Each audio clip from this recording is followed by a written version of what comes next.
ടൈഗേഴ്സിനെല്ലാം ഓരോ ടെറിട്ടറി കൊടുത്തിട്ടുണ്ട്. ഒരു ഒരു ഫീമെയിൽ ടൈഗർ എന്ന് പറഞ്ഞാൽ ഒരു 15 to 20 സ്ക്വയർ കിലോമീറ്റർ ആയിരിക്കും ഒരു ഫീമെയിൽ ടൈഗറിൻ്റെ ടെറിട്ടറി എന്ന് പറയുന്നത്. അവിടെ വേറൊരു ഫീമെയിൽ വന്നാൽ അവിടെ കോൺഫ്ലിക്റ്റ് ഉണ്ടാവും. പ്രായമായ കടുവയുണ്ട്, അവിടെ ഒരു യങ്ങറായിട്ടുള്ളൊരു ടൈഗർ വന്നാൽ അവന് മറ്റേ ഓൾഡ് ടൈഗറിന് അവിടെ പിടിച്ച് നിൽക്കാൻ പറ്റത്തില്ല. പച്ച മാംസം കടിച്ച് ഭക്ഷിക്കാൻ ബുദ്ധിമുട്ടായിരിക്കും. അപ്പോൾ ഇത് പിടിച്ചിട്ടാൽ ഫസ്റ്റ് ബാക്കിൽ നിന്നായിരിക്കും കഴിച്ചു തുടങ്ങുന്നത്.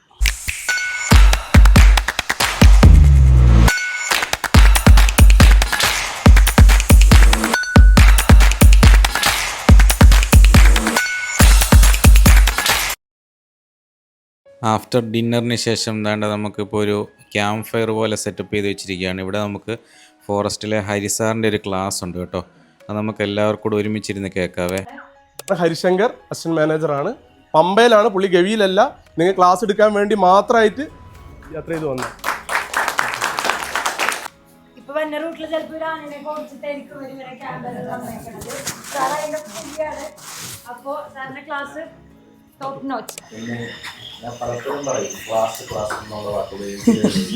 നിങ്ങൾ ഗവിയിൽ ഇതിനു മുന്നേ വന്നിട്ടുള്ള ആരെങ്കിലും കൊണ്ടോ?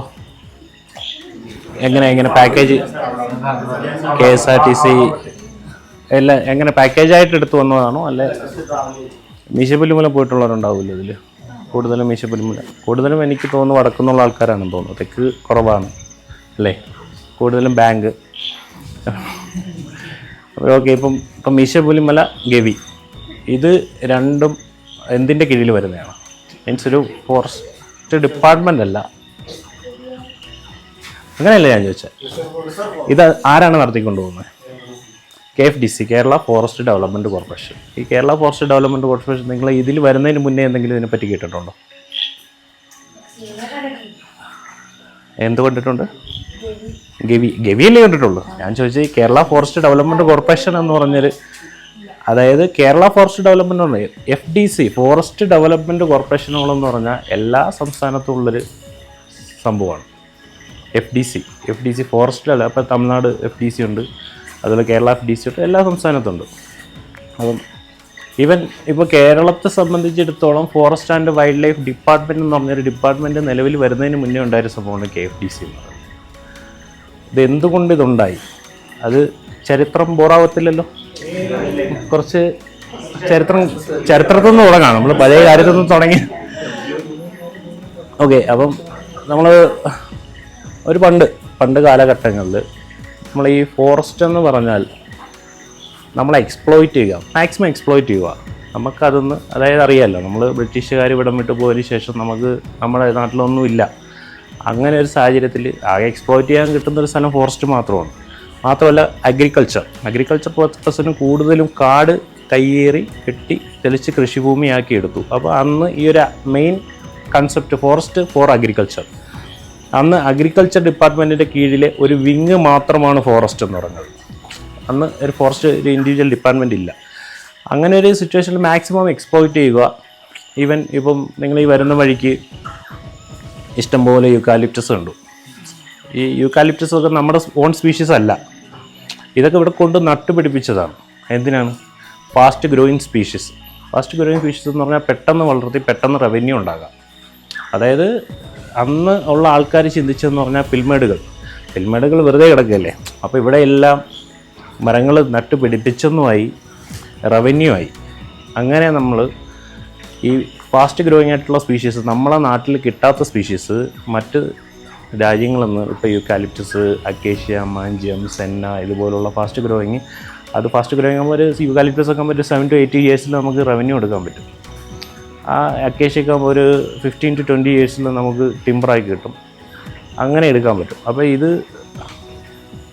ആ രീതിയിൽ ഒന്ന് വെറുതെ കിടക്കുന്ന ഗ്രാസ് ലാൻഡ്സ് എന്ത് ചെയ്തു, എങ്ങനെ വെച്ച് പിടിപ്പിക്കാമെന്ന് പറഞ്ഞ് കംപ്ലീറ്റ് മരങ്ങൾ വെച്ച് പിടിപ്പിച്ചു. ഇതിനുശേഷം 1972 സ്റ്റോക്ക്ഹോം കൺവെൻഷൻ കേട്ടിട്ടുണ്ടാവുമല്ലോ.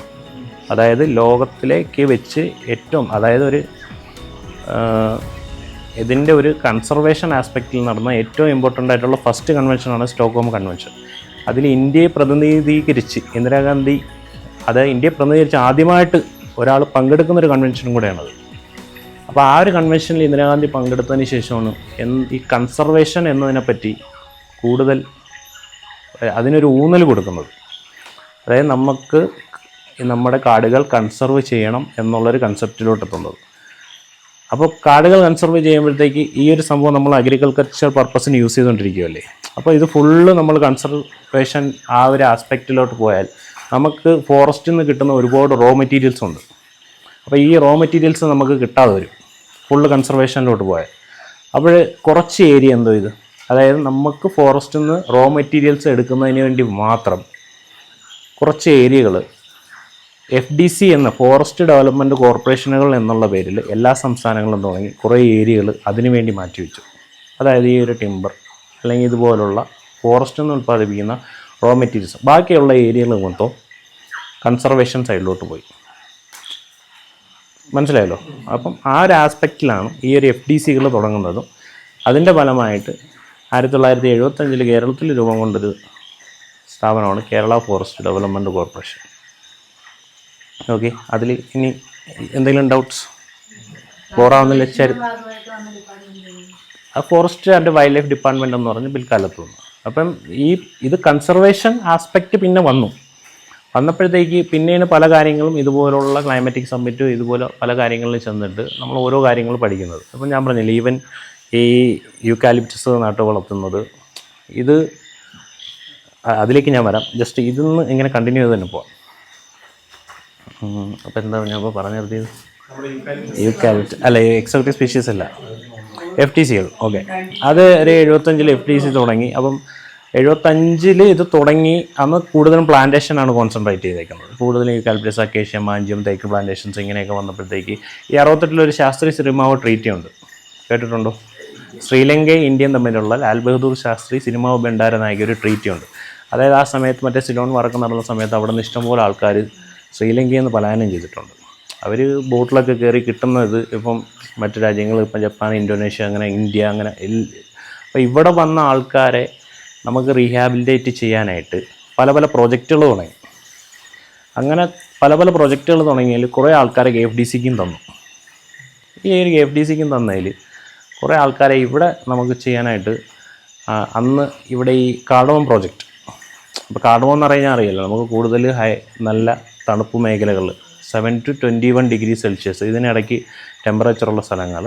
പിന്നെ ഇത് ഫോട്ടോ സെൻസിറ്റീവാണ്, ലൈറ്റ് കൂടുതൽ അടിക്കത്തില്ല. അപ്പം തിക്ക് മരങ്ങൾ നിൽക്കുന്ന, അത് കനോപ്പി ഉള്ളതിൻ്റെ അടിയിൽ നട്ട് വളർത്തണം. അപ്പോൾ അങ്ങനെയുള്ളൊരു ഏരിയ ഇവിടെ കണ്ടുപിടിച്ചിട്ട് ഇവിടെ അന്ന് ഒരു കന്നിയേലം എന്ന് പറയും. അതായത് ഏലത്തിൻ്റെയൊക്കെ ഹൈബ്രിഡൊക്കെ ഇറങ്ങുന്നതിന് മുമ്പുള്ള ആദ്യ കാലത്തുള്ള നമ്മളെ നാട്ടേലം, കന്നിയേലം എന്നാണ് അതിന് പറയുന്നത്. കന്നിയേലം പ്രോജക്റ്റ് എന്ന് പറഞ്ഞൊരു പ്രോജക്റ്റ് ഇവിടെ ഗവിയിൽ സ്റ്റാർട്ട് ചെയ്തു. അത് എന്തിനാണ് സ്റ്റാർട്ട് ചെയ്യുന്നത് പറഞ്ഞാൽ ഇവരെ റീഹാബിലിറ്റേറ്റ് ചെയ്യാനായിട്ട്, ഈ ശ്രീലങ്കൻ റിപ്പാർട്ടേഴ്സിനെ ഇവിടെ റീഹാബിലിറ്റേറ്റ് ചെയ്യാനായിട്ട് ഒരു കന്നിയേലം പ്രോജക്റ്റ് സ്റ്റാർട്ട് ചെയ്തു. അതിൻ്റെ അടിസ്ഥാനത്തിൽ അവർക്ക് ഇപ്പം ഇവിടെ ഈ കാണുന്ന, നിങ്ങളിവിടെ വന്നേ ഉള്ളൂ, നാളെ സഫാരി പോകുമ്പോൾ കാണും, ഒരുപാട് ലേബർ ലൈൻസ് ഉണ്ടാവും, കാർഡമം പ്ലാന്റേഷൻസ് ഉണ്ടാവും. പക്ഷേ ഇതൊന്നും ഈ ഇരിക്കുന്ന എല്ലാം റിസർവ് ലാൻഡ് മാത്രമാണ്, റവന്യൂ ലാൻഡ് ഇവിടെ ഇല്ല. അപ്പം അവരുടെ കൊണ്ടുവന്നു, അവരുടെ ഇവിടെ ലൈൻസ് എല്ലാം നമുക്ക് FDC തന്നെ അറേഞ്ച് ചെയ്ത് കൊടുത്ത് അവരെ ഇവിടെ താമസിപ്പിച്ചു. അവരെ കൊണ്ട് ഇവിടെ കാട് വെട്ടിത്തളിച്ചു. ഏകദേശം 600 ഹെക്ടറോളം ഏല പ്ലാന്റേഷൻ അന്ന് ഇവിടെ ചെയ്ത് അങ്ങനെ ആ ഒരു പ്രോജക്റ്റ് വന്നു. ഇത്രയും ശ്രീലങ്കൻ റിപ്പാർട്ടേഴ്സിന് റീഹാബിലിറ്റേറ്റ് ഇവിടെ ചെയ്തു. അവരുടെ ഒരു 3ാം തലമുറയിൽപ്പെട്ട ആൾക്കാർ ഇന്നിവിടെ ജീവിക്കുന്നുണ്ട്. 2, ഇതിപ്പം ഈ ഒരു ഗവി ഡാമുണ്ട്. ഈ ഗവി ഡാമിൽ നിൽക്കുന്ന വെള്ളം ഇവിടെ നിന്ന് ഇതിൻ്റെ അങ്ങ് സൈഡ് ഒരു ടണലുണ്ട്, 2 കിലോമീറ്റർ അണ്ടർഗ്രൗണ്ട് ടണലാണ്. ഈ ടണൽ വഴി മീനാർ 1 ഡാം, മീനാർ 1 ഡാമെന്ന് ഒരു കനാൽ വഴി മീനാർ 2 ഡാം, മീനാർ 2 ഡാമെന്ന് വീണ്ടും ഇതൊരു കനാലും കുറച്ച് ദൂരം കനാലും പിന്നെ അണ്ടർഗ്രൗണ്ട് ടണൽ വഴി പമ്പ ഡാം. ഈ മീനാർ 1 ഡാമും 2 ഡാമും നിങ്ങൾ കാണത്തില്ല, പക്ഷേ പമ്പ ഡാം നാളെ നിങ്ങൾ സഫാരി പോകുന്ന വഴിക്കാണ്. ഈ പമ്പ ഡാം റിസർവെയറിൽ ചെല്ലും. ഇവിടെ നിന്ന് ഈ പമ്പ ഡാം ഒരു വലിയ റിസർവെയറാണ്. ആ റിസർവെയറിൽ നിന്ന് ഒരു 9 കിലോമീറ്റർ അണ്ടർഗ്രൗണ്ട് ടണൽ വഴി ആനത്തോട് കക്കി എന്ന് പറഞ്ഞ് വേറൊരു റിസർവെയറുണ്ട്. ആ റിസർവെയറിനകത്ത് ഈ വെള്ളം അവിടെ ചെല്ലും. അവിടെ നിന്ന് ഈ കക്കി ഡാമിൻ്റെ അടുത്തു നിന്നാണ് ഇത് പെൻസ്റ്റോക്ക് വഴി മൂഴിയാർ പവർ ഹൗസിൽ ചെന്ന് പവർ ജനറേറ്റ് ചെയ്യുന്നുണ്ട്. ഇതാണ് ശബരിഗിരി ഹൈഡ്രോ ഇലക്ട്രിക് പ്രോജക്റ്റ്. മനസ്സിലായോ? ഏതൊക്കെ ഡാം പറഞ്ഞു അതെല്ലാം കറക്റ്റ് കിട്ടുന്നുണ്ടല്ലോ. അന്ന് ആ കാലത്ത് ഈ ശബരിഗിരി ഹൈഡ്രോ ഇലക്ട്രിക് പ്രോജക്റ്റ് തുടങ്ങുന്നതിൻ്റെ ഭാഗമായിട്ടാണ് ഇപ്പം പത്തനംതിട്ട ജില്ല, ഇടുക്കി ജില്ല ഇത് കണക്ട് ചെയ്തിട്ട് ഇതിനകത്തൂടെ ഈ ചെക്ക് പോസ്റ്റ് തൊട്ട് അപ്പുറത്തെ ചെക്ക് പോസ്റ്റ് വരെ 90 കിലോമീറ്റർ മൊത്തം ഫോറസ്റ്റാണ്. ഇതിനകത്ത് റവന്യൂ ലാൻഡ് ഇല്ല. അപ്പോൾ ഈ ഫോറസ്റ്റിൻ്റെ നടുക്കൂടെ ഇങ്ങനെ റോഡ് വരേണ്ട കാര്യമില്ലല്ലോ. അതിനുവേണ്ടി നിർമ്മിച്ചൊരു റോഡ്. ഇത് ചെയ്യുന്നത് 3ാം പഞ്ചവത്സര പദ്ധതി സമയത്ത്, അതായത് 65, 75 അല്ലെങ്കിൽ 80 കാലഘട്ടത്തിൽ ഈ പറയുന്ന ഡാം, ഈ ടണൽ, അണ്ടർഗ്രൗണ്ട് ടണൽ കാര്യങ്ങൾ, അതായത് ഇപ്പോൾ കാണുന്നൊരു മെഷീനറീസോ സംഭവങ്ങളോ ഒന്നും ഇല്ലാത്ത കാലഘട്ടത്തിൽ ഇതൊക്കെ ഇത്രയും സംഭവങ്ങൾ ഇവിടെ ചെയ്തു വെച്ചിട്ടുണ്ട്. അണ്ടർഗ്രൗണ്ട് ടണലൊക്കെ ചിന്തിച്ച് നോക്കി, ഒരു മെഷീനറീസും ഇല്ലാത്ത സമയത്ത് അന്ന് ഇവിടെ ഏകദേശം ഒരു 4000-ന് മേൽ ആൾക്കാർ ഗവി ഇവിടെ താമസമുണ്ട്. Department plantation, HNL Hindustan newsprint ലിമിറ്റഡിൻ്റെ പ്ലാന്റേഷൻ, പിന്നെ നമ്മുടെ KFTCയുടെ പ്ലാന്റേഷൻ. അപ്പം ആ സമയത്ത് ഈ പ്ലാന്റേഷനിലൊക്കെ പുറത്തുനിന്ന് ജോലി ചെയ്യാൻ വന്ന ആൾക്കാർ ഒരുപാട് പേരുണ്ട്. പിൽക്കാലത്ത് ഇത് പെരിയാർ ടൈഗർ റിസർവ് ആയതിനു ശേഷം പ്ലാന്റേഷനുകളെല്ലാം നിർത്തി. അപ്പോൾ ഇങ്ങനെ പലരും ജോലി ചെയ്യാൻ വന്നവരും ഇവിടെ ഇതിൻ്റെ കൂട്ടത്തിൽ കൂടി, ഏത് കാർഡമം പ്രോജക്റ്റിലോട്ട്. അപ്പോൾ നിലവിൽ ഇപ്പോൾ ഉള്ള ആൾക്കാരെന്ന് പറഞ്ഞാൽ ഇവിടെ ശ്രീലങ്കൻസ് ഉണ്ട്, തമിഴിയൻസ് ഉണ്ട്, മലയാളീസ് ഉണ്ട്. ഇവരുടെ എല്ലാം കൂടെ ഒരു കൂട്ടായ്മ ഇവിടെ ഉണ്ട്. പിന്നെ വന്ന് ഏലം ടൈഗർ റിസർവായി. ടൈഗർ റിസർവ് വന്നപ്പോഴത്തേക്ക് നമുക്ക് ഇൻറ്റൻസീവ് കൾട്ടിവേഷൻ പറ്റാതായപ്പോഴത്തേക്ക് കാർഡമത്തു നിന്നുള്ള റവന്യൂ കുറഞ്ഞു. അപ്പം ഇവർ നമ്മുടെ KFTCയുടെ ഓൺ ഫണ്ടാണ്. നമുക്ക് കിട്ടുന്ന റവന്യൂ എന്നാണ് ഇവർ എല്ലാം നമ്മൾ സാലറി കൊടുക്കുന്നത്, ഇതെല്ലാം ചെയ്യുന്നത്. ഈവൻ ഇവരുടെ ഇപ്പം അറിയാമല്ലോ, ഇവിടുത്തെ നിയറസ്റ്റ് സ്കൂൾ വള്ളക്കടവാണ്, വണ്ടിപ്പെരിയാറാണ് വള്ളക്കടവ്. അപ്പോൾ അവർക്ക് സ്കൂൾ ബസ് അറേഞ്ച് ചെയ്തിട്ടുണ്ട് കുട്ടികൾക്ക് പഠിക്കാൻ പോകാൻ. ആ സ്കൂൾ ബസ്സിലാണ് ഇന്ന് നിങ്ങൾ കയറി വന്നത്, മനസ്സിലായി. അപ്പം ഇതെല്ലാം നമ്മൾ ഇതിൽ നിന്നുള്ള റവന്യൂ കണ്ടെത്തണം. അപ്പം ഇതിൻ്റെ സൈഡ് ഒരു റവന്യൂക്ക് കൂട്ടാൻ വേണ്ടിയാണ് പിന്നെ ഒരു 2000 ആയപ്പോഴത്തേക്ക് നമ്മൾ എക്കോ ടൂറിസം എന്നുള്ളൊരു കൺസെപ്റ്റിലോട്ട് വന്നത്. അങ്ങനെ ഇവിടെ ഒരു എക്കോ ടൂറിസം ഇവിടെ സ്റ്റാർട്ട് ചെയ്തു. അതാണ് ഈ പറയുന്ന ഗവി എക്കോ ടൂറിസം. ഓക്കെ, അപ്പോൾ ചരിത്രം ക്ലിയർ ആയല്ലോ. എന്തെങ്കിലും ഡൗട്ട്സ്? നമ്മൾ ഈ കനാലെന്ന് പറഞ്ഞാൽ ഏകദേശം ഒരു കുഞ്ഞു കനാലെന്ന് വെച്ചാൽ അതൊന്നൊക്കെ ഉണ്ട്. പിന്നെ നിങ്ങളിന്ന് പോയ ബോട്ടില്ലേ, ആ ബോട്ടൊക്കെ സുഖമായിട്ട് പോകുന്ന അത്രയും വലിയ കനാലാണ്. പിന്നെ മറ്റേ 9 കിലോമീറ്റർ ഉള്ള ടണലെന്ന് പറഞ്ഞില്ലേ, അത് ഒരു ലോറി കയറി പോകണം. ലോറിയല്ലേ, ഏകദേശം ഈ ഹൈറ്റും ഏകദേശം ആ തൂണോട്ട് ഇത്രയും വീതിയുള്ള അത്രയും വലിയ ടണലാണ്. അതല്ല, അഞ്ചുരുളി മുല്ലപ്പെരിയാറാണ്. നിങ്ങൾ കയറി വന്നില്ലേ, ഫസ്റ്റ് വള്ളക്കടവ് ചെക്ക് പോസ്റ്റ് കയറിയില്ലേ, കയറി ആ കയറ്റം കയറുമ്പോൾ ലെഫ്റ്റിൽ ഒരു കല്ലൊക്കെ പാകിയൊരു റോഡ് നിങ്ങൾ ശ്രദ്ധിച്ചിട്ടുണ്ടാവാൻ സാധ്യതയില്ല. മുല്ലപ്പെരിയാർ പോകുന്ന ഒരേ ഒരു വഴി അതാണ്. അതുവഴി പോയിട്ട് അത് അഞ്ചുരുളി ടണലെന്ന് പറഞ്ഞാൽ മുല്ലപ്പെരിയാറിൽ നിന്ന് വെള്ളം കൊണ്ടുപോകുന്ന ടണലാണ്. എവിടെ? തമിഴ്നാട്ടിലോട്ട് കൊണ്ടുപോകുന്ന ടണലാണ്. പിന്നെ നിങ്ങളിപ്പോൾ കയറി വന്ന റോഡ്, നിങ്ങൾ ആ ചെക്ക് പോസ്റ്റിൽ welcome to Periyar tiger reserve എന്ന് പറഞ്ഞാണ് എഴുതി വെച്ചിരിക്കുന്നത്. എന്താണ് പെരിയാർ ടൈഗർ റിസർവ്? ഇന്ത്യയിൽ 56 കടുവ സംരക്ഷണ കേന്ദ്രങ്ങളുള്ളതിൽ ഒരെണ്ണമാണ് പെരിയാർ ടൈഗർ റിസർവ്. പക്ഷേ ഇത് ഒരു വേൾഡ് ക്ലാസ് ടൈഗർ റിസർവാണ്. അത് ലോകത്തിന് മാതൃകയായിട്ട് നിൽക്കുന്ന ഒരു ടൈഗർ റിസർവാണ്. ഈവൻ ഇന്ത്യയിൽ പല ടൈഗർ റിസർവ് ഉണ്ട്, 2 കടുവകളുള്ള ടൈഗർ റിസർവ് ഉള്ളവരുണ്ട്. പക്ഷേ ഇവിടെ ലാസ്റ്റ് സെൻസസിൽ 46 ടൈഗേഴ്സ് ഇവിടെ ഉണ്ട്. അപ്പം എന്നാൽ ഇത്രയും ടൈഗേഴ്സ് ഉണ്ടെങ്കിൽ ഇവിടെ എന്തെങ്കിലും ഒരു കോൺഫ്ലിക്റ്റ് ഉണ്ടെങ്കിൽ ഏതെങ്കിലും ന്യൂസിൽ എവിടെയെങ്കിലും കേട്ടിട്ടുണ്ടോ? ഇല്ലല്ലോ. ഈ 970 സ്ക്വയർ കിലോമീറ്റർ ആണ് ഈ ടൈഗർ റിസർവ് എന്ന് പറയുന്നത്. 970 സ്ക്വയർ കിലോമീറ്ററിലാണ് 46 ടൈഗേഴ്സിൻ്റെ ഒരു ലാസ്റ്റ് സെൻസസിൽ കണക്ക് പറയുന്നത്. എന്തെങ്കിലും കോൺഫ്ലിക്റ്റ്, എന്തെങ്കിലും ന്യൂസ് കേട്ടിട്ടുണ്ടോ? എവിടെയെങ്കിലും ഒരു ടൈഗർ ആരെങ്കിലും എന്തെങ്കിലും ചെയ്തിട്ടുണ്ടെങ്കിൽ ഒന്നും കേട്ടില്ലല്ലോ. അതിന് കാര്യം എന്താ? ഇത്രയും ഏരിയ ഉണ്ട്. ഈ ഏരിയ കഴിഞ്ഞാൽ ഇതിന് പുറമേ, റിസർവിന് പുറമേ, ഈ ടൈഗർ റിസർവിന് പുറമെ പിന്നെ റിസർവ് ഫോറസ്റ്റ് ഇഷ്ടം പോലെ ഉണ്ട്. ഇവിടെ നിന്ന് ഈ ഒരു റിസർവ് ഇത് കണ്ടിന്യൂ ചെയ്ത് അങ്ങ് ട്രിവാൻഡ്രം ഡിസ്ട്രിക്റ്റ് വരെ, അഗസ്ത്യാർകൂടം ഇതുവരെ ഒരു ബ്രേക്കും ഇല്ലാതെ ഈ ഫോറസ്റ്റ് ഇങ്ങനെ കിടക്കുക. അപ്പുറത്തെ സൈഡ് തമിഴ്നാട് സൈഡിലും കിടക്കുന്നുണ്ട്. മുതുമല ടൈഗർ റിസർവ് പോലെ കളക്കാട് മുണ്ടന്തേടെ ടൈഗർ റിസർവ് ഇങ്ങനെ കിടക്കുമല്ലേ. അപ്പം ബ്രേക്കില്ല, ഇവർക്ക് ഇഷ്ടംപോലെ സ്ഥലമുണ്ട്. പിന്നെ ഫുഡിന് ക്ഷാമമില്ല. പക്ഷേ ഇവിടെ നിന്ന് അങ്ങോട്ട് മൂന്നാർ തൊട്ട് അങ്ങോട്ട് നോക്കിയാൽ എന്താ അവസ്ഥ? ഫുള്ള് ഫോറസ്റ്റ് ബ്രേക്കാണ്. ഫോറസ്റ്റ് വീസ് അവിടെ ഇടയ്ക്കിടയ്ക്ക് കൃഷിഭൂമികളാണ് പണ്ട് കാലങ്ങളിൽ കയ്യേറി എടുത്ത കൃഷിഭൂമികൾ. അപ്പോൾ ഇവിടെ നിൽക്കുന്ന ഒരു ആനിമലിന് അപ്പുറത്തൊരു ബേസിലോട്ട് പോകണമെങ്കിൽ ഈ പറയുന്ന കൃഷിഭൂമി ഇറങ്ങാതെ പോകാൻ നിവൃത്തിയില്ല. പണ്ടൊരു പക്ഷേ ഇതൊക്കെ അവർ സ്ഥിരം പൊയ്ക്കൊണ്ടിരുന്ന വഴികളായിരിക്കാം. മനസ്സിലായില്ലേ? അപ്പം അതാണ് അങ്ങോട്ട് കോൺഫ്ലിക്റ്റ് കൂടുതൽ, സൗത്തിലോട്ട് കോൺഫ്ലിക്റ്റ് ഇല്ല. അല്ല സൗത്തിലോട്ട് ഈ പറയുന്ന ആനിമൽ ടൈഗറോ അല്ലെങ്കിൽ ആനയോ ഇതൊന്നും ഇല്ലാഞ്ഞിട്ടൊന്നുമില്ല. അതേപോലെ തന്നെ ഇവിടെ ഉണ്ട്. നിങ്ങൾ എവിടുത്തെ നോക്കിയാൽ പെരിയാർ ടൈഗർ റിസർവ് പോലെ പെരിയാർ എലിഫൻറ്റ് റിസർവ് ഉണ്ട്. പെരിയാർ എലിഫൻറ്റ് റിസർവ് എന്ന് പറഞ്ഞാൽ ഈ പേപ്പാറ വൈൽഡ് ലൈഫ് സാങ്ച്വറി വരെ എസ്റ്റാബ്ലിഷ് ചെയ്ത് കിടക്കുന്ന സാധനമാണ് Periyar elephant reserve. 4 elephant reserve ഉള്ളതിൽ പെരിയാർ റിസർവ് ഏറ്റവും, അതായത് ഇവിടെ തുടങ്ങി സൗത്ത് കേരളത്തിൻ്റെ അങ്ങേയറ്റമുള്ള ഫോറസ്റ്റ് വരെ പെരിയാർ എലിഫൻറ്റ് റിസർവ്. ഓക്കെ, അപ്പോൾ പെരിയാർ ടൈഗർ റിസർവിലോട്ട് വരാം. പെരിയാർ ടൈഗർ റിസർവ് നിങ്ങൾ ഈ കണ്ട ചെക്ക് പോസ്റ്റ് ഇല്ലേ, ചെക്ക് പോസ്റ്റ് തൊട്ടല്ല, അതിൽ നിന്ന് മുന്നേ നിങ്ങൾ ആ പെരിയാറിൻ്റെ ലെഫ്റ്റ് സൈഡിൽ തൊട്ടുണ്ട്. ഇത് 970 സ്ക്വയർ കിലോമീറ്റർ ഉള്ളതിൽ പെരിയാർ ടൈഗർ റിസർവ് 2 ഡിവിഷനായിട്ട് തിരിച്ചിട്ടുണ്ട്. ഒന്ന് ഈസ്റ്റ് ഡിവിഷൻ, ഒന്ന് വെസ്റ്റ് ഡിവിഷൻ. ഈ ഈസ്റ്റ് ഡിവിഷൻ വെസ്റ്റ് ഡിവിഷൻ തിരിക്കുന്നതാണ് ഈ റോഡ്. ഈ റോഡിൻ്റെ ആ സൈഡ് വെസ്റ്റ് ഡിവിഷൻ, ഈ സൈഡ് ഈസ്റ്റ് ഡിവിഷൻ. അതായത് ഈ പെരിയാർ ടൈഗർ റിസർവിൻ്റെ നടുക്കുകൂടെയാണ് നിങ്ങൾ ഈ വരുന്നത്. ഇത്രയും ദൂരം ഈ പറയുന്ന ചെക്ക് പോസ്റ്റ് തൊട്ട് 22 കിലോമീറ്റർ പെരിയാർ ടൈഗർ റിസർവിൻ്റെ നടുക്കൂടെയുള്ള യാത്രയാണ്. വരുന്ന വഴിക്ക് എന്തെങ്കിലുമൊക്കെ സൈറ്റിങ്സ് ഉണ്ടായിരുന്നു? എന്തൊക്കെ കണ്ടു? മ്ലാവ്, ആന, മ്ലാവ്. ഇതിപ്പോ മറ്റേ അല്ലല്ല, എനിക്ക് പെട്ടെന്ന് മറ്റേ കുഞ്ഞു പിള്ളേർക്ക് ക്ലാസ് എടുക്കുന്നതാണ്. ആന,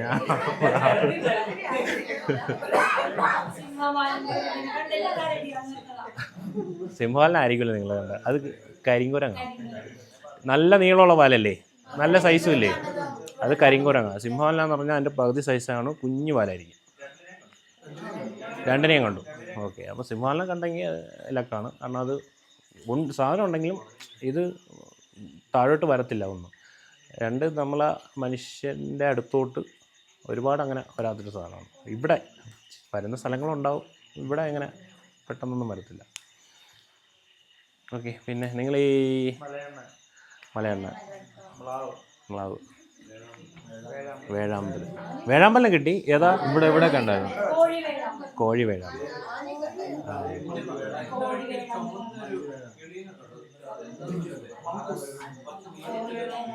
നീളത്തിൽ അത് തീക്കാക്കയെന്ന് പറയും. തീക്കാക്കയെന്ന് പറഞ്ഞ സാധനം തീക്കാക്കാണ്.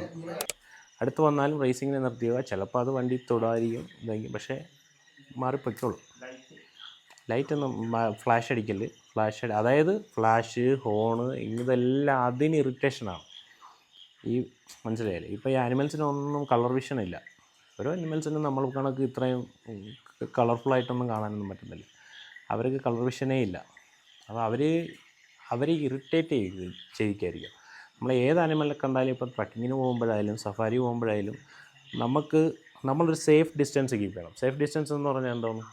നമ്മൾ സേഫാണെന്നല്ല, അവർ സേഫാണെന്ന് അവർ ഫീൽ ചെയ്യുന്ന ഒരു ഡിസ്റ്റൻസ് നമ്മൾ കീപ്പ് ചെയ്യുക. മനസ്സിലായില്ലേ? അതായത് അവർ സേഫ് അല്ല എന്ന് അവർക്ക് തോന്നുന്ന രീതി വരുമ്പോഴാണ് അവർ തിരിച്ചറ്റാക്ക് ചെയ്യുന്നത്. ഈവൻ നമ്മൾ വീട്ടിലൊരു പാമ്പ് ഇങ്ങനെ പോയാൽ അപ്പുറത്തോട്ട് പോയാൽ എന്തെങ്കിലും ചെയ്യും. പക്ഷേ അതിൻ്റെ അടുത്ത് പെട്ടെന്ന് നമ്മൾ അടുത്തോ എന്തെങ്കിലും പോയാൽ അല്ലേ അത് തിരിച്ചെന്തെങ്കിലും ചെയ്യത്തുള്ളൂ. അത് ഏത് ആനിമലായാലും അങ്ങനെ തന്നെ ആണ്. വയനാട് ഫോറസ്റ്റ് കുറവാണ്. ഇപ്പം നമ്മൾ PSC ഒക്കെ പഠിച്ചിട്ടില്ലേ, ഫയർഫോഴ്സൊക്കെ അല്ലേ, ഒരുപാട് പഠിച്ചിട്ടുണ്ടായാൽ ശതമാനാടിസ്ഥാനത്തിൽ ഏറ്റവും കൂടുതൽ വനമുള്ള ജില്ല ഏതാണ്? അതായത് ഒരു ഡിസ്ട്രിക്റ്റിൻ്റെ ഏറ്റവും കൂടുതൽ പെർസെൻറ്റേജ് ഭാഗം ഫോറസ്റ്റ് ഉള്ളത് പത്തനംതിട്ടയാണ്. നമ്മൾ ഇരിക്കുന്നതാണ് പത്തനംതിട്ട ഡിസ്ട്രിക്റ്റ്. നിങ്ങൾ ഇപ്പോൾ ഇങ്ങോട്ട് കയറിയപ്പോൾ നിങ്ങൾ രണ്ടാമതൊരു ചെക്ക് പോസ്റ്റ് ഉണ്ടായിരുന്നോ? ഒരു ഓപ്പൺ ചെയ്ത് വെച്ചേക്കുന്ന ചെക്ക് പോസ്റ്റ്. ആ ചെക്ക് പോസ്റ്റ് കഴിഞ്ഞാൽ ഇപ്പുറം പത്തനംതിട്ട, അപ്പുറം ഇടുക്കി. അതാണ് ബോർഡർ. പിന്നെ നിങ്ങൾ വരുന്ന വഴിക്ക് ഒരുപാട് യൂക്കാലിപ്റ്റസ് മരങ്ങൾ ഉണങ്ങി നിൽക്കുന്നുണ്ട്. ശ്രദ്ധിച്ചായിരുന്നോ? ഒരുപാട് ഉണങ്ങി നിൽക്കുന്നുണ്ട്. അത് ആക്ച്വലി ഉണക്കി നിർത്തിയേക്കുന്നതാണ് കാട്ടുതീ. യൂക്കാലിപ്റ്റസിൻ്റെ ഒരു പ്രത്യേകത ഉണ്ട്. നമ്മൾ മുറിച്ച് കളഞ്ഞെന്ന് വെച്ചോ, ഇത് ഒരു തടിയിൽ നിന്ന് ഒരു 10-20 എണ്ണം പഠിച്ചു വരും. അപ്പോൾ ഇത് ഗ്രിഡിലിംഗ് എന്ന് പറഞ്ഞ പ്രോസസ്സുണ്ട്. ഇതിന് ചുറ്റുമുള്ള തൊലി കട്ടിക്ക് ചെത്തിങ്ങ് കളയും. അപ്പോൾ അതവിടെ നിന്ന് ഉണങ്ങിയങ്ങ് പോകും. എന്തിനാണ് ഉണക്കി കളയുന്നത്? ഞാൻ പറഞ്ഞില്ലേ, പണ്ട് കാലത്ത് നമ്മൾ ഫാസ്റ്റ് ഗ്രോയിങ് സ്പീഷീസുകൾ കൊണ്ട് നട്ട് നമ്മളെ ഗ്രാസ് ലാൻഡ്സിലാണ് നട്ടത്. അന്ന് ഉള്ള ആൾക്കാർ ചിന്തിച്ചതെന്ന് പറഞ്ഞാൽ വെറുതെ കിടക്കുകയല്ലേ, ഈ പറയുന്ന വെറുതെ കിടക്കുന്ന പുൽമേടുകളെല്ലാം മരം നട്ട് വെച്ച് പിടിപ്പിക്കാമെന്ന് പറഞ്ഞ അപ്പോൾ റവന്യൂ ആ ഒരു കൺസെപ്റ്റിൽ നട്ട്. പക്ഷേ പിൽക്കാലത്ത് ഈ ഒരു കൺസർവേഷൻ ആസ്പെക്റ്റിലോട്ട് വന്നപ്പോഴാണ് ഈ ഗ്രാസ് ലാൻഡ്സിൻ്റെ പ്രത്യേകത മനസ്സിലാവുന്നത്.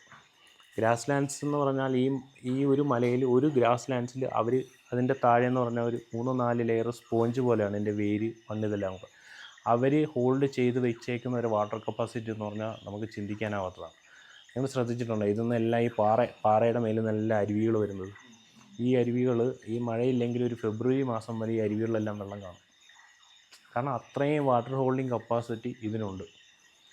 അവിടെയെല്ലാം ഈ വെള്ളം വലിച്ചെടുക്കുന്ന പോലുള്ള ഈ പറയുന്ന ഇക്വാലിറ്റസ്, അക്കേഷ്യ, മാഞ്ചി ഇങ്ങനെയുള്ള സ്പീഷീസുകളൊക്കെ കൊണ്ടുവച്ചാൽ ഇതിൻ്റെയൊക്കെ അവസ്ഥ എന്താവും. പിന്നെ അടുത്തത്, പിന്നെ ഇത് പിൽക്കാലത്ത് ടൈഗർ റിസർവായിട്ട് പ്രഖ്യാപിച്ച്. ഒരു ടൈഗർ റിസർവ് ആകുമ്പോഴത്തേക്ക് എന്തിനാണ് ടൈഗർ റിസർവ്? ടൈഗറിനെ സംരക്ഷിക്കുക. എങ്ങനെ ടൈഗറിനെ സംരക്ഷിക്കുക? അവർക്ക് വേണ്ട കാര്യങ്ങളെന്ന് പറഞ്ഞാൽ എന്തൊക്കെ വരും? അതിൻ്റെ ഭക്ഷണങ്ങൾ. ടൈഗറിൻ്റെ പ്രേ വേണം. ടൈഗറിൻ്റെ പ്രേ എന്താണ് കൂടുതലും? എന്താ ഫീഡ് ചെയ്യുന്നത്? അപ്പോൾ ബേസിക്കലി നമ്മൾ ഒരു ടൈഗർ റിസർവിൽ ടൈഗറിന് വേണ്ട ഒരു എക്കോസിസ്റ്റം നമ്മൾ ഉണ്ടാക്കണമെങ്കിൽ അവിടെ ഒരു ഫുഡ് ചെയിൻ ഉണ്ടാക്കണം. അതായത് ഫുഡ് ചെയിൻ, ആ ഒരു എക്കോസിസ്റ്റത്തിൽ മെയിനായിട്ടൊരു ഫുഡ് ചെയിൻ വേണം. അപ്പോൾ ആ ഫുഡ് ചെയിനിൽ ഏറ്റവും അപ്പെക്സ് നിൽക്കുന്ന സാധനമാണ് ഈ ടൈഗർ. അപ്പോൾ ടൈഗർ ഏറ്റവും അപ്പെക്സ് നിൽക്കുന്ന ഒരു ടൈഗറിനെ കൺസർവ് ചെയ്യണമെങ്കിൽ നമ്മൾ കൺസർവ് ചെയ്യേണ്ട എവിടെ നിന്ന് തുടങ്ങണം? ഗ്രാസ് ലാൻഡ്സിന് തുടങ്ങണം. അപ്പം നമ്മൾ ഈ ഗ്രാസ് ലാൻഡ്സ് എല്ലാം പണ്ടേ ഈ മരങ്ങളെല്ലാം നട്ടുപിടിപ്പിച്ച് ഇതാക്കിയിട്ടേക്കുമല്ലേ.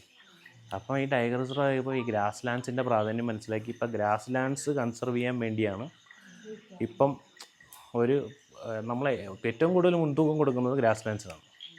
അതിന് വേണ്ടിയാണ് ഈ പറയുന്ന ഈ യൂക്കാലിപ്റ്റസ് എല്ലാം ഇങ്ങനെ റിമൂവ് ചെയ്യാനുള്ളത്. അത് കട്ട് ചെയ്ത് കളയാൻ പറ്റത്തില്ല. എത്ര കട്ട് ചെയ്താലും അത് വീണ്ടും പൊടിച്ചു. പിന്നെ ഇപ്പോൾ ചെയ്യുന്ന ഗ്രില്ലിംഗ് എന്ന് പറഞ്ഞ പ്രോസസ്സാണ്. വയനാട് ഉണ്ട് ചോദിച്ചില്ലേ, വയനാട് സെന്ന മഞ്ഞക്കൊന്ന.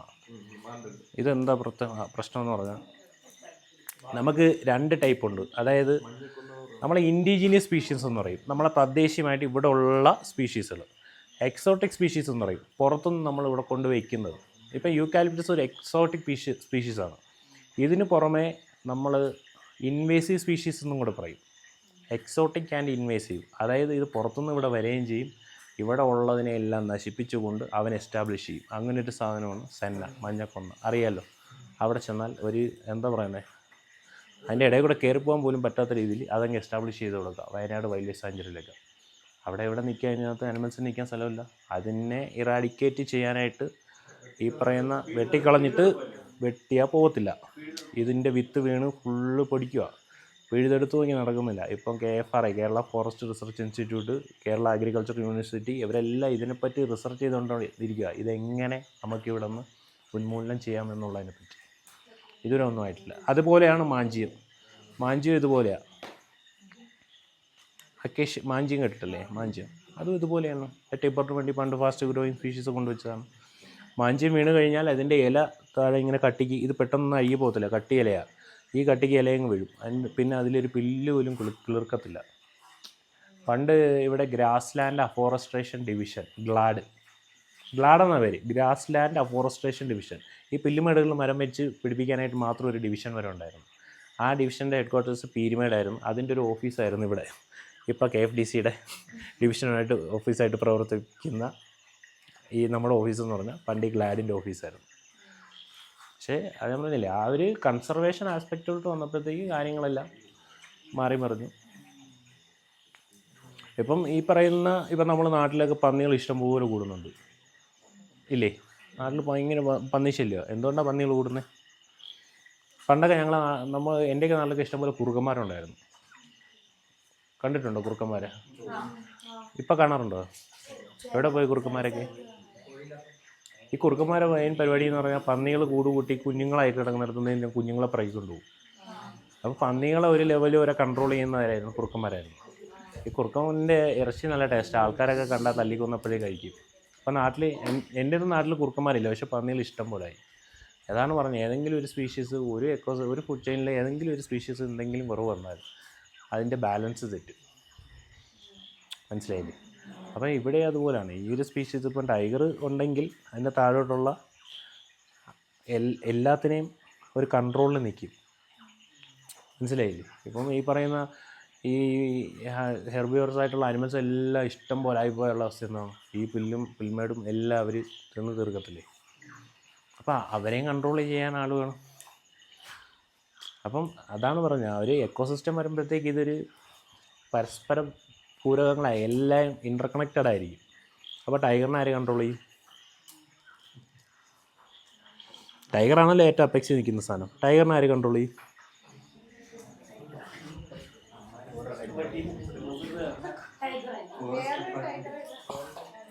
ഈ കോമ്പറ്റീഷൻ, അതാണ് ആക്ച്വലി ഈ പ്രകൃതി തന്നെയാണ് അതിനെ കൺട്രോൾ ചെയ്യുന്നത്. അത് പ്രകൃതി തന്നെ. അതായത് ഒരു ടെറിട്ടറി, ടൈഗേഴ്സിനെല്ലാം ഓരോ ടെറിട്ടറി എടുത്തിട്ടുണ്ട്. ഒരു ഫീമെയിൽ ടൈഗർ എന്ന് പറഞ്ഞാൽ ഒരു 15 to 20 സ്ക്വയർ കിലോമീറ്റർ ആയിരിക്കും ഒരു ഫീമെയിൽ ടൈഗറിൻ്റെ ടെറിട്ടറി എന്ന് പറഞ്ഞാൽ. അവിടെ വേറൊരു ഫീമെയിൽ വന്നാൽ അവിടെ കോൺഫ്ലിക്റ്റ് ഉണ്ടാവും. അവിടെ ആരാണോ സ്ട്രോങ്ങസ്റ്റ് അവർ മാത്രമേ നിലനിൽക്കത്തുള്ളൂ. ഇനി ഒരു 3 to 4 ഫീമെയിൽ ടൈഗേഴ്സിന് ഓവർലാപ്പ് ചെയ്തിട്ട് ഒരു മെയിൽ ടൈഗറിൻ്റെ ടെറിട്ടറി ആയിരിക്കും. അതായത് ഏകദേശം ഒരു അപ് ടു ഒരു 40 സ്ക്വയർ കിലോമീറ്റർ വരെ ഒരു മെയിൽ ടൈഗറിൻ്റെ ടെറിട്ടറി ആയിരിക്കും. ഈ ടെറിട്ടറിയിൽ വേറൊരു ടൈഗർ വന്നാൽ അവിടെ കോൺഫ്ലിക്റ്റ് ഉണ്ടാവും. അവിടെ ആരാണോ സ്ട്രോങ്ങസ്റ്റ് അവ മാത്രമേ നിലനിൽക്കത്തുള്ളൂ. മനസ്സിലായില്ലേ? അപ്പോൾ ടൈഗർ എങ്ങനെ അവർ തന്നെ, അത് പ്രകൃതി അങ്ങനെ ഒരു സിസ്റ്റം ചെയ്ത് വെച്ചിട്ടുണ്ട്. പിന്നെ ടെറിട്ടറി കിട്ടാതെ വരുന്ന സമയങ്ങളിൽ, ഇപ്പോൾ വയനാട് പോലെയൊക്കെ ഉള്ള സ്ഥലങ്ങളിൽ ടെറിട്ടറി കിട്ടാതെ വരുന്ന സമയങ്ങളിൽ ചിലപ്പോൾ ഒരു സ്ഥലത്ത് ഒരു പ്രായമായ കടുവയുണ്ട്, അവിടെ ഒരു യങ്ങറായിട്ടുള്ളൊരു ടൈഗർ വന്നാൽ അവന് മറ്റേ ഓൾഡ് ടൈഗറിനെ അവിടെ പിടിച്ച് നിൽക്കാൻ പറ്റത്തില്ല. അപ്പം അവൻ ഫൈറ്റ് ചെയ്യും, അവന് പരിക്ക് പറ്റും, ക്ഷീണിക്കും, അവന് വേട്ടയാടാൻ പറ്റത്തില്ല. അപ്പം നാട്ടിലോട്ടിറങ്ങുമ്പോൾ അവിടെ പശു ആട് ഇതിനെല്ലാം കെട്ടിയിട്ടേക്കുമല്ലേ, എന്തെങ്കിലും ബുദ്ധിമുട്ടുണ്ടോ? അപ്പം അവൻ അത് പ്രിഫർ ചെയ്യും. അതല്ലേ, ഫുഡാണല്ലോ അവരുടെ മെയിൻ, അവരത് പ്രിഫർ ചെയ്യും. പിന്നെ ഈ പറയുന്ന ഈവൻ ഈ പ്രേയിങ് അവർ ഹണ്ട് ചെയ്യുന്നില്ലേ, ഹണ്ട് ചെയ്യുന്ന പറഞ്ഞാൽ ചിലപ്പം ഈ എല്ലാ ആനിമൽസിനും അതിൻ്റേതായിട്ടുള്ള എസ്കേപ്പിംഗ് സ്കിൽസ് ഉണ്ട്. ഏറ്റവും വീക്കസ്റ്റ് ആയിട്ടുള്ള ആനിമൽ ഹ്യൂമൻ മാത്രമേ ഉള്ളൂ. നമ്മൾ കടുവയുടെ മുമ്പ് പെട്ടെന്ന് നമുക്ക് പിന്നെ ഒന്നും നോക്കാനില്ല. പക്ഷേ ബാക്കി ഏത് ആനിമൽസ് നോക്ക്, അവരുടേതായിട്ടുള്ള എസ്കേപ്പിംഗ് സ്കിൽസ് ഉണ്ട്, അവർ അപ്പം ഈ ടൈഗറിന് ഇപ്പം നിൽക്കുക, വിശപ്പായി എന്തെങ്കിലും പിടിച്ച് കഴിക്കുക എന്ന് പറഞ്ഞ് ചെന്നാൽ ഏതെങ്കിലും നിന്ന് കൊടുക്കുമോ? എന്നാൽ എന്നെ പിടിച്ച് കഴിച്ചോ എന്ന് പറഞ്ഞു? ഇല്ലല്ലോ, കണ്ണിൽ തന്നെ അടിക്കും. അപ്പം ഇത് ഒരു മാസത്തിൽ ചിലപ്പോൾ ഒരു അറ്റംപ്റ്റൊക്കെ ആയിരിക്കും ചിലപ്പം ടൈഗറിന് ഒന്ന് സക്സസ് ആവുന്നത്. മനസ്സിലായില്ലേ? അപ്പോൾ ഇനി ടൈഗർ സക്സസ് ആയി, ഇതിന് മെയിനായിട്ട് ഈ 4 മെയിൻ പല്ലുകളാണുള്ളത്. ഈ 4 മെയിൻ പല്ലുകൾ വെച്ചിട്ട് ഇത് പച്ച മാംസം കടിച്ച് ഭക്ഷിക്കാൻ ബുദ്ധിമുട്ടായിരിക്കും. അപ്പോൾ ഇത് പിടിച്ചിട്ടാൽ ഫസ്റ്റ് ബാക്കിൽ നിന്നായിരിക്കും കഴിച്ചു തുടങ്ങുന്നത്. ബാക്കിൽ നിന്ന് കഴിച്ചു തുടങ്ങി പിന്നെ ആശാന് ഇത് അഴുകി തുടങ്ങിയാലേ ഇത് ഫുള്ളായിട്ട് എടുത്ത് കഴിക്കാൻ പറ്റത്തുള്ളൂ. ഏത് കടുവയ്ക്കാലും അതേ മെയിൻ ഈ 4 പല്ലെന്ന് പറഞ്ഞാൽ ഒന്നുകിൽ ഇവിടെ അല്ലെങ്കിൽ ഇവിടെ ആ പിടുത്തം കിട്ടി അതിന് പ്രേയെ കൊല്ലണം. അതിന് വേണ്ടിയാണ് ഈ 4 പല്ലുള്ളത്. ഇത് കഴിഞ്ഞിട്ട് ഇതിൻ്റെ ഈ നാക്കെന്ന് പറഞ്ഞാൽ അരം പോലെ ആയിരിക്കുന്നത്. ഇതിങ്ങനെ ഈ അഴുകിയ ഫ്ലഷ് ഇങ്ങനെ നക്കിയെടുത്താൽ അങ്ങ് ചെല്ലും. അതാണ് അതിൻ്റെ ഒരു ക്യാരക്ടർ. അപ്പോൾ ഇതിനൊന്ന് അഴുകി തുടങ്ങിയാൽ മാത്രമേ ഇത് കഴിച്ചു തുടങ്ങാൻ പറ്റുള്ളൂ. ഇപ്പം ഈവൻ റീസെൻ്റായിട്ട് നിങ്ങളിവിടെ കണ്ടില്ലേ ഒരു കാട്ടുപോത്തിനടിച്ചിട്ടേക്കണം, അത് അവിടെ പിടിച്ചിട്ട് അത് അഴുകി തുടങ്ങിയതിന് ശേഷം അതിൻ്റെ ബാക്കിൽ നിന്ന് കുറച്ച് ഒന്ന് കഴിച്ചു തുടങ്ങാൻ കഴിയും. അപ്പം അതെ, ക്യാമറ ട്രാപ്പൊക്കെ ഉണ്ടായിരുന്നു. അപ്പം ഇവൻ വന്ന് ഇത് കഴിച്ചിട്ട് പോയാലും ഇതിനെ പിന്നെ എന്തൊക്കെ വീണ്ടും ഫീഡ് ചെയ്യാൻ വരും. ഈവൻ കീരി വരെ വരും. പിന്നെ മറ്റ് ആനിമൽസ് കാണും, പന്നി കാണും, അങ്ങനെ പല ആനിമൽസ് ഒന്നും ഫീഡ് ചെയ്യും. അപ്പോൾ ഇതിൻ്റെ എല്ലാം ഫീഡ് ചെയ്തിട്ട് ഇതിപ്പോൾ ഒരു കാട്ടുപോത്തിനെ കടിച്ചിട്ട് ഒരുമിച്ച് ഇതിനങ്ങ് കഴിച്ച് തീർക്കാൻ പറ്റത്തില്ലല്ലോ. ഇതിന് ടൈം എടുത്തല്ലേ കഴിച്ച് തീർക്കാൻ പറ്റത്തുള്ളൂ. അപ്പോൾ ഒരു മാസത്തിലൊരു അറ്റംപ്റ്റ് നടത്തി അവൻ അത് കഴിച്ച് തീർന്ന് ചിലപ്പം 2 മാസം 3 മാസം കഴിഞ്ഞ് പട്ടിണി കിടന്ന് ചാവുന്ന കടുവകളുണ്ട്. പിന്നെ ഈ കാട്ടുപോത്ത് ഈവൻ റീസെൻ്റായിട്ട് ഇവിടെ കഴിഞ്ഞ ഫെബ്രുവരിയിൽ ഒരു ആനയെ അടിച്ചിട്ടു, ഒരു കുട്ടിക്കൊമ്പനെ അടിച്ചിട്ടു ടൈഗർ. അത് ഏകദേശം ഒരു ഒരാഴ്ച കൊണ്ട് അതും തിന്ന് തീർത്തായിരുന്നു, ഫുള്ള് തീർത്തു. അവിടെ റോഡ് സൈഡിൽ തന്നെ ഉണ്ടായിരുന്നു. ചില സമയത്ത് അതുകൊണ്ട് ഈ മാക്സിമം ഹെവി ആയിട്ടുള്ള അനിമൽസിനെ മാക്സിമം ഒരു അടിക്കത്തുള്ളൂ. കാരണം ചെറുതൊക്കെ അടിച്ച് അഴിയുമ്പോഴത്തേക്ക് എല്ലാവരും കൂടെ കൈവച്ചാൽ പിന്നെ ഇവനൊന്നും കിട്ടത്തില്ല. അതുകൊണ്ട് വലിയ കാട്ടുപോത്ത്, ആന ഇങ്ങനെയുള്ള സംഭവങ്ങളൊക്കെ മാക്സിമം ഉള്ളൂ. അപ്പം സ്വാഭാവികമായിട്ട് അവന് പരിക്ക് പറ്റാൻ സാധ്യത കൂടുതലാണ്. മനസ്സിലായില്ലേ? ആ പരിക്ക് പറ്റും. ആ പരിക്ക് പറ്റിയാലും ചിലപ്പം അങ്ങനെ ഹണ്ട് ചെയ്യാൻ പറ്റാതെ വന്നിട്ട് പട്ടിണിയുടെ മിച്ചാവുന്ന കടുകളുണ്ട്. പിന്നെ ഇതിൻ്റെ ഈ പല്ല്, 4 പല്ല്, ഈ 4 പല്ലിൽ ഏതെങ്കിലുമൊക്കെ പല്ല് കൊഴിഞ്ഞു പോയാൽ പിന്നെ ഇതിന് പിടിച്ച് കൊല്ലാൻ പറ്റത്തില്ല. ഈ പല്ലുണ്ടെങ്കിലല്ലേ ഇവിടെ പിടിച്ച് അങ്ങനെ വരുന്ന ഇങ്ങനെ വരുന്ന ടൈഗേഴ്സൊക്കെയാണ് കൂടുതലും ഈ ഇപ്പം അത് ഇതിന് ഇത്രയും ഉള്ളിലുള്ളതൊന്നും നാട്ടിൻ പ്രദേശത്ത് വരത്തൊന്നുമില്ല. ഈ ഒരു ടെറിട്ടറി നാട്ടിൻ പ്രദേശത്തായിട്ട് അടുത്ത് കിടക്കുന്ന ടെറിട്ടറിയിലുള്ള ടൈഗേഴ്സ് ഇങ്ങനെ ആ ഒരു സാഹചര്യം വരുമ്പോഴത്തേക്ക് നാട്ടിലോട്ടിറങ്ങും. അവിടെ ആകുമ്പോൾ കെട്ടിയിട്ടേക്കുന്ന പശുക്കൾ, ആടുകൾ ഇതിനെയൊക്കെ കഴിക്കാനായിട്ട് വളരും. ടൈഗർ എന്ന് പറഞ്ഞാൽ കുഞ്ഞുങ്ങൾ വലുതായി വരാൻ അവർ ഭയങ്കര ബുദ്ധിമുട്ടാണ് സർവൈവ് ചെയ്ത്. കാരണം അവർ അങ്ങനെ ബുദ്ധിമുട്ടി സർവൈവ് ചെയ്ത് വരുന്നതുകൊണ്ടാണ് ആ പോപ്പുലേഷൻ ഇങ്ങനെ കൺട്രോളായി നിൽക്കുന്നത്. ഇല്ലെങ്കിൽ അവർ പെരുകി പോകത്തില്ലേ. ഇപ്പം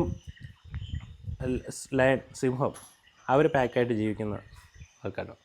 പക്ഷേ അത് നിലവിൽ ഇപ്പോൾ ഏഷ്യൻ ലയൺസ് എന്ന് പറഞ്ഞാൽ തന്നെ ഗുജറാത്തിൽ ഗിർ ഫോറസ്റ്റ് മാത്രമേ ഉള്ളൂ. വേണമെങ്കിൽ ഏത് ഫോറസ്റ്റിൽ വേണോ അവിടെ നിന്ന് കൊണ്ടിടാം. പക്ഷേ അവരുടെ ഒരു നേച്ചർ എന്ന് പറഞ്ഞാൽ അവർ പാക്കായിട്ടാണ് നിൽക്കുന്നത്. അവർ പ്രേ ചെയ്യുന്നതും ഹണ്ടി എല്ലാം ഇത് പാക്കായിട്ടാണ്. അങ്ങനെ വരുമ്പോഴത്തേക്ക് അവർക്ക് ഒരു കൺട്രോളില്ലാതെ പെരുകും. മറ്റു ഫോറസ്റ്റുകളിൽ ഇത് കൊണ്ടിട്ട് അവിടെ ലയൺസ് കൺട്രോളില്ലാതെ പെരുകിയാലുള്ള അവസ്ഥ എന്തോ ആയിരിക്കും. അതുകൊണ്ടാണ് അങ്ങനെ ഒരു ഇതിലോട്ട് ഇതുവരെ പോകാത്തത്. സെൻസസ് ഉണ്ട്. സെൻസസ് നിങ്ങൾ അവിടെ ക്യാമറ വെച്ചേക്കുന്നുണ്ടോ? എങ്ങനെയാണ് ക്യാമറ വെച്ചേക്കുന്നത്? അല്ല, എന്തിനാന്നല്ലേ, എങ്ങനെയാ വെച്ചേക്കുന്നത്? എത്ര ക്യാമറ ഉണ്ട്?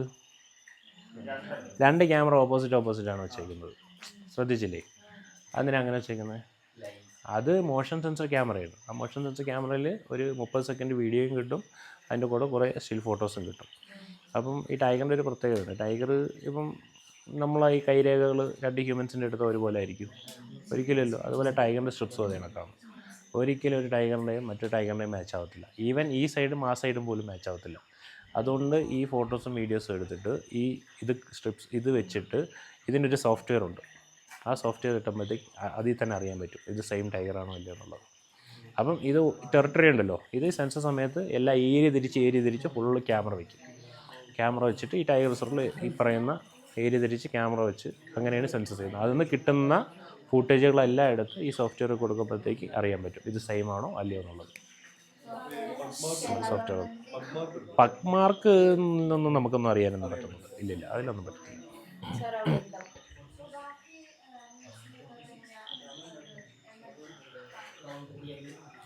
ബാക്കി അനിമൽസ് എലിഫൻറ്റിൻ്റെയൊക്കെ നമുക്കൊരു കറക്റ്റ് ആക്യുറേറ്റ് സെൻസസ് ഒന്നും എടുക്കാൻ പറ്റുന്നില്ല. കാരണം അവർക്ക് ഭയങ്കര ഫ്ലോട്ടിങ് പോപ്പുലേഷനാണ്. ഇപ്പോൾ ഇവിടെ തന്നെ എന്നാൽ തമിഴ്നാട് ഇവിടെ എല്ലാവരും കയറി ഇറങ്ങി നിൽക്കും. മനസ്സിലായി? ഇപ്പോൾ ഈ ടൈഗർ റിസർവ് അല്ലെ, ഇപ്പോൾ പെരിയാർ എലിഫൻറ്റ് റിസർവ് എന്ന് പറഞ്ഞില്ലേ, അപ്പോൾ ഇത്രയും ഏരിയയിൽ ഇപ്പോൾ തമിഴ്നാടുമായിട്ട് ഇതായിട്ട് കിടക്കുകയാണ്. അത് നമുക്കൊരു ആക്യുറേറ്റ് കണക്ക് പറയാൻ പറ്റത്തില്ല. എങ്കിലും നമ്മൾ ആ ഒരു സെൻസസ് എടുക്കുന്ന സമയത്ത് പോകുന്ന ഇത് വെച്ചിട്ട് ഉള്ളൊരു കണക്കെടുക്കും, അത്രേ ഉള്ളൂ. അതുപോലെ പുലിയൊന്നും സെൻസസ് ഒന്നും എടുക്കാൻ പറ്റുന്നൊന്നുമില്ല. പുലിയൊക്കെ ഇഷ്ടം പോലെ ഉണ്ട്. കോഴിക്കോടുകാരൊക്കെ അല്ലേ, കോഴിക്കോട് ടൗണിൽ ഒരു പുലി ഉണ്ടെന്ന് പറയുന്നത്. കോഴിക്കോട് സാറിന് ചിരിക്കുന്നത്. സാറേ, ഈ ടൈഗറേ ഇപ്പം വീക്കിലി അല്ല ഒരു ആനിമൽസിനെ അറ്റാക്ക് ചെയ്യുമെന്ന് പറഞ്ഞില്ലേ? വീക്കിലി എന്നല്ല, പറ്റത്തില്ല. അല്ല, അപ്പം വർഷത്തിലപ്പം എത്ര ആനിമൽസിനെ അങ്ങനെ കണക്കുമല്ലോ ഉണ്ട് അറ്റാക്ക്? അങ്ങനെ ഒരു കണക്ക് പറയാൻ പറ്റത്തില്ല. ഞാൻ പറഞ്ഞില്ലേ, എല്ലാ ആനിമൽസിനും അതിൻ്റേതായിട്ട് എസ്കേപ്പിംഗ് സ്കിൽസ് ഉണ്ട്. അതെപ്പോഴും അറ്റംപ്റ്റ് നടത്തിക്കൊണ്ടിരിക്കും. എപ്പോഴും എന്നും ചിലപ്പോൾ അറ്റംപ്റ്റ് കാണും. കിട്ടുന്ന അറ്റംപ്റ്റ് എല്ലാം അത് നോക്കും. പക്ഷേ എല്ലാം സക്സസ്. ചിലപ്പോൾ മാസത്തിൽ ഒന്നൊക്കെ ആയിരിക്കും സക്സസ്ഫുൾ ആവുന്നത്. അത്രേ ഉള്ളൂ. ഇപ്പം ഈ കടുവ നിങ്ങൾക്ക് മരിച്ചു പോയി മീൻസ് മരണപ്പെട്ടു നിങ്ങൾ കണ്ടെത്തി, ഇതിൻ്റെ സ്കിന്ന് ഭയങ്കര എക്സ്പെൻസീവാണ്. ഇല്ല, അതൊന്നുമില്ല. അത് അങ്ങനെ വന്നപ്പോഴത്തേക്ക് മൊത്തം മറവ് ചെയ്യുകയാണോ? ഇപ്പം നിങ്ങൾ ഈ ടൈഗർ റിസർവ് ഇല്ലേ, ഈ ടൈഗർ റിസർവിനകത്ത് ഉള്ള സംഭവമാണെങ്കിൽ അതൊന്നും ചെയ്യത്തില്ല. അതായത് നമ്മൾ സംരക്ഷിത മേഖലകളുണ്ട്, അതായത് നാഷണൽ സാങ്ച്വറീസ്, റിസർവ്സ്, വൈൽഡ് ഇവിടെയൊക്കെ എന്ന് പറഞ്ഞാൽ അതെല്ലാം നാച്ചുറലി അതിൻ്റെ പ്രോസസ്സ് നടക്കും. അതെ, നാച്ചുറലി ആ പ്രോസസ്സ് ഉണ്ടാകും. പിന്നെ റിസർവ് ഫോറസ്റ്റ് ഉണ്ട്. ഇപ്പം ഈ ടൈഗർ റിസർവിൻ്റെ ഇടയ്ക്ക് ഈ ഗവി, കൊച്ചുമ്പ, മീനർ ഇതെല്ലാം കിടക്കുന്ന പോർഷൻ എന്ന് പറഞ്ഞാൽ ഗൂട്രിക്കൽ റേഞ്ചിന് വരും. അപ്പോൾ ഗൂട്രിക്കൽ റേഞ്ചിൽ ഇതൊരു ബഫർ സോണായിട്ടാണ് വന്നിരിക്കുന്നത്. ടൈഗർ കോറിഡോർ എന്നാണ് പറയുന്നത്. അപ്പോൾ ഇവിടെ ഇങ്ങനെ ടൂറിസവും ഈ ആൾത്താമസവും എല്ലാം കൊണ്ടുകൊണ്ട് ഇത് ടൈഗർ റിസർവിൽ ഇതൊന്നും പാടില്ല. അപ്പോൾ ഇത്ര ഏരിയ ഒഴിച്ചിട്ട് ആണ് ഇത് ഇത്ര ഏരിയ ടൈഗർ റിസർവിൻ്റെ ബഫർ സോൺ ആക്കിയിട്ട് ഇത് ടൈഗർ കോറിഡോർ ആക്കി. മനസ്സിലായി? അപ്പോൾ അങ്ങനെ ഇതൊരു റിസർവ് ഇതായതുകൊണ്ട് ഒന്ന് അവിടെ കിടന്ന ടൈഗറിനെ കത്തിച്ചോളാം. പക്ഷെ റിസർവിലാണെങ്കിൽ ഒന്നും ചെയ്യത്തില്ല. റിസർവിൽ അത് എന്താണോ ആ നാച്ചുറൽ പ്രോസസ്സ് അതേപടി അങ്ങനെ നടക്കണം. ആനയാണെങ്കിൽ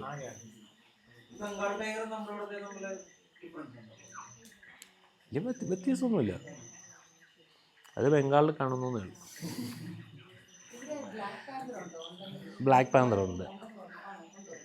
ആക്ച്വലി ബ്ലാക്ക് പാന്തർ എന്ന് പറഞ്ഞൊരു സ്പീഷീസ് ഇല്ല. അതിന് വരുന്ന ഒരു സ്കിൻ ഡിസീസാണ്. മനസ്സിലായില്ലേ? ഒരെണ്ണം ഉണ്ട്, ഞാനും സൈറ്റ് ചെയ്തിട്ടുണ്ട്. ഞങ്ങൾ രണ്ടും കൂടെ ഒരു തവണ പോയപ്പോഴത്തേക്ക് ഞങ്ങൾക്ക് വണ്ടിയുടെ ഫ്രണ്ടിൽ തന്നെ റോഡിൽ കിട്ടിയിട്ടുണ്ട് ബ്ലാക്ക് പാന്തർ.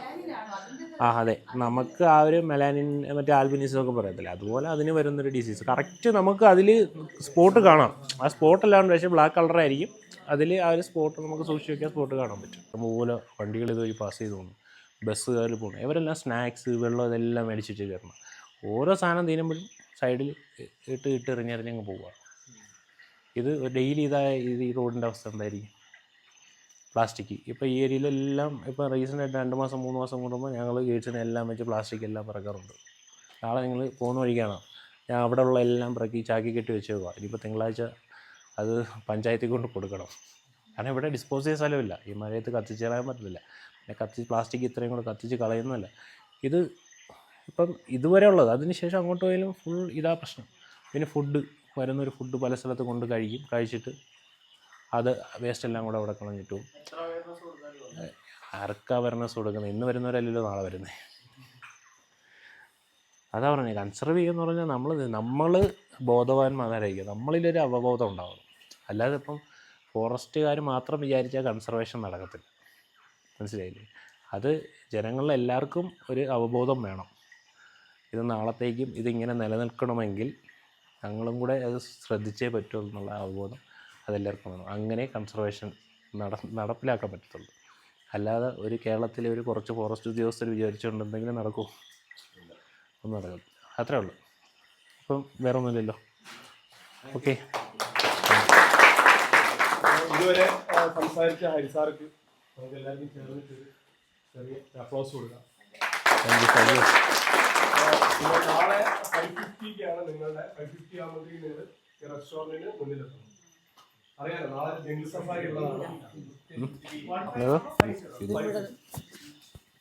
6 o'clock അറിയാലോ. നാളെ ചിലപ്പോൾ നിങ്ങൾ എന്തെങ്കിലും കരുതുകയാണെങ്കിൽ തന്നെ അത് കാട്ടിൽ ഉപേക്ഷിക്കാനോ ഒന്നും കിട്ടും. പ്ലാസ്റ്റിക് നിങ്ങൾ കറക്റ്റായിട്ട് നിങ്ങളുടെ കയ്യിൽ തന്നെ കരുതും. പിന്നെ ഗൈഡ്സിന്റെ കറക്റ്റ് ആയിട്ടുള്ള എല്ലാ ഇൻഫർമേഷനും കറക്റ്റായിട്ട് നിങ്ങൾ ഫോളോ ചെയ്യും. അങ്ങനെ ഇന്നത്തെ നമ്മുടെ ക്യാമ്പ് ഫയറും ക്ലാസ്സും എല്ലാം കഴിഞ്ഞിരിക്കുകയാണ്. നേരെ നമ്മളിനി ഉറങ്ങാൻ പോവാണ്. ഇനി അടിപൊളി ഒരു ക്ലാസ് ആയിരുന്നു കേട്ടോ. അടുത്ത സാറ് നല്ല രീതിയിൽ ഫോറസ്റ്റിനെ പറ്റിയും ആനിമൽസിനെ പറ്റിയും എല്ലാം എക്സ്പ്ലെയിൻ ചെയ്തു തന്നു. നല്ലൊരു ക്ലാസ് ആയിരുന്നു. മിക്കവാറും ഈ വീഡിയോ 2 പാർട്ടായിട്ടായിരിക്കും വരുന്നത്. നാളത്തെ ട്രെക്കിംഗ് വിശേഷങ്ങളും ജംഗിൾ സഫാരിയൊക്കെ നാളെ കാണാം.